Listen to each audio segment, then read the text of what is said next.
Hello, peace and love, everybody. This is Nova with Blissfully Unbothered. I'm here at one of my favorite spots on the island called La Pahoehoe Point. It's a very rocky beach here on the Hamakua coast. So it has the beautiful aesthetic of splashing waves on the rocks. Some people swim on the other side of this park. I've never actually swam here. I'm not a great swimmer.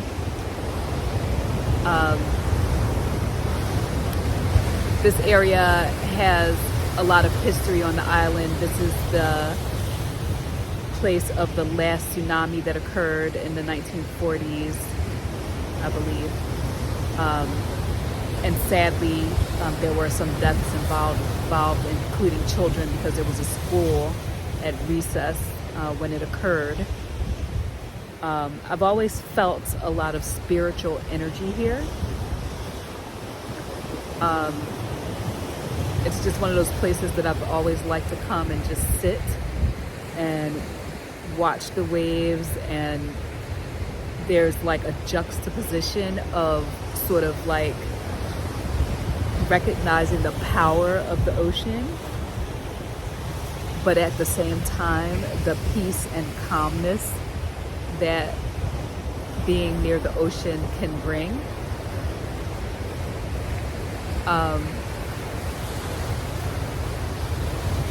It always makes me contemplate and think about the strength it takes to navigate this human existence,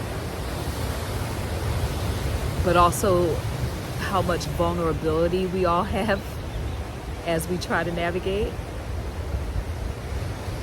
and how we have to find the balance between all of that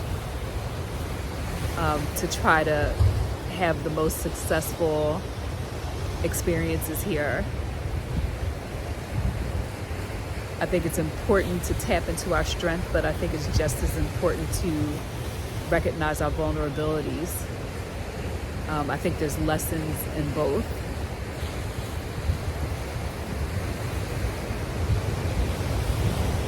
So anyway,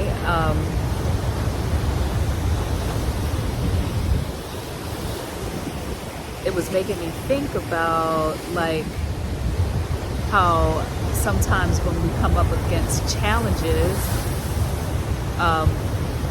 our first instinct is defense. How do we protect ourselves? Particularly when we're dealing with other people and maybe instances of confrontation, things that make us uncomfortable. And this could be at work or with personal situations. And I just think it's very easy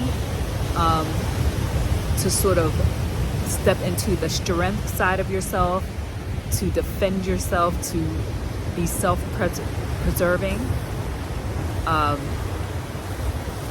And a lot of times we don't take those poignant pauses that I spoke about before, and we react and we respond, and it's tit for tat, and many times we don't express our vulnerabilities, and then unfortunately communication breaks down because you have two different people or even more who are all in defense mode. So a part of my poignant pauses of reflecting on things from a vibing up perspective, a shifting up perspective, part of that is I'm trying to tap into both my strength and my vulnerability when navigating these situations, when communicating, and also trying to recognize the strengths and vulnerabilities of others and take that into account. Recognizing that sometimes the responses that I'm getting are because another person is being self-protective and they don't feel comfortable to tap into their own vulnerability. It's a lot. It's a lot to have to think about. And you're like, well, how long is this pause? Because that could take a lot of time. But I would suggest that even a small poignant pause to at least acknowledge that there's complex things involved in communication and interactions between us and other people, particularly with conflict. Even just acknowledging that, I believe, will help to improve the communication, improve the interactions, and hopefully come up with like a more loving and helpful outcome for everybody.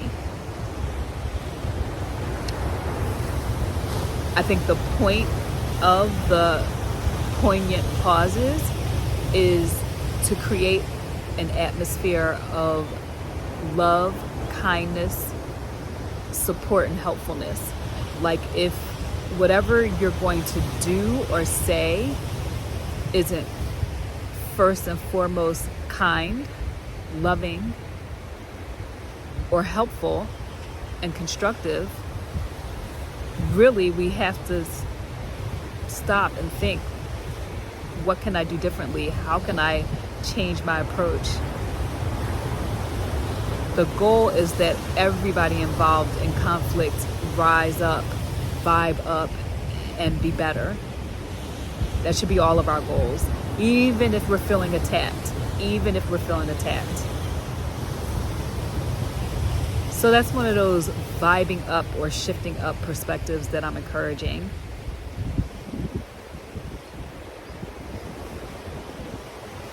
Let's tap into our strength and our vulnerability. Let's vibe up and recognize that in others. And let's try to find the most beautiful and loving outcomes for each and every interaction that we're having. Peace and love, everybody.